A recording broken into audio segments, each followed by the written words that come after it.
And when we talked about CPR, we want all hands on deck.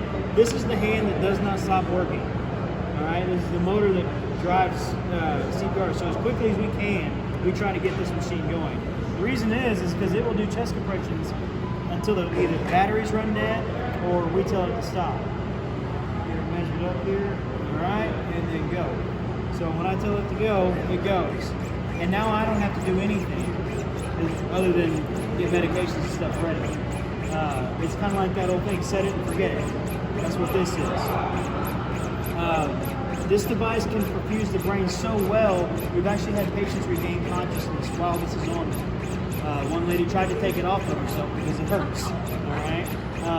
But as soon as we hit the pause button and go like that, and it stops, it drop dead, all right? So it will perfuse their brain very, very well. So much that even we get to where we sedate them, which is also part of what we do when we intubate them, to keep them from gagging and what we call bucking the tube. But Lucas just keeps going, and keeps going, and keeps going. This device can perfuse so well that I actually heard the story of a man who had cardiac arrest from a heart attack. They put this device on him, and every time they would stop, his heart would stop, but he was keeping him alive. So they left it on him for 4 hours so they could start up what's called ECMO. And ECMO is a shortened version of a really long word, which means that we catheterize both your large veins, and the hospital takes over oxygenating your blood, giving you nutrients, taking the carbon dioxide out with a machine while they fix your heart or lungs or whatever is going. So none of it, you don't have any blood pressure at all. 4 hours they kept this thing going by having fire engines come through and replace the batteries because it doesn't work off blood. Well, that version did. This one actually does. It wouldn't work off the power from the plug. So they would switch out the batteries to keep this guy alive. The neat part about that was I actually got to see that guy on stage. Like he walked out and said, "Thank you." Sorry, it gets a little annoying. How long does it take to get that on a patient? We can probably do it in about 10 seconds.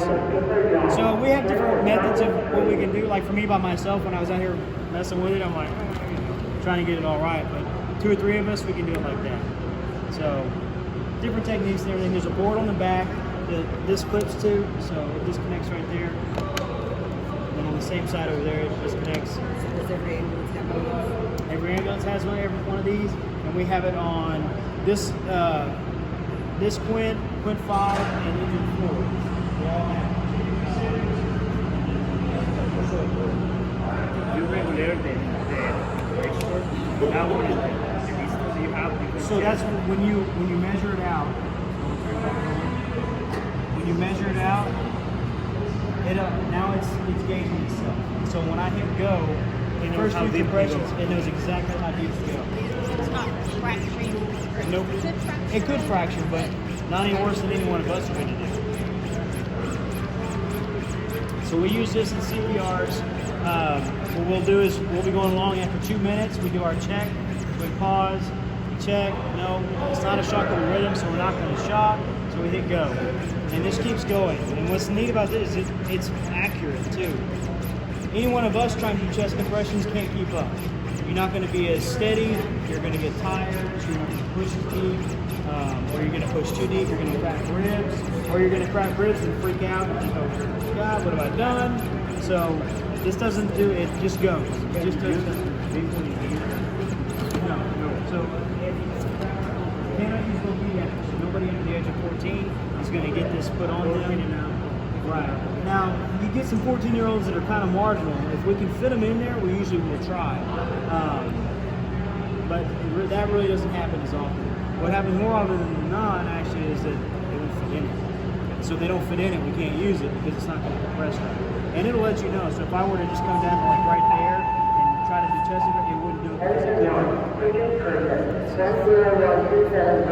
That's as wide as it goes right there. Yeah.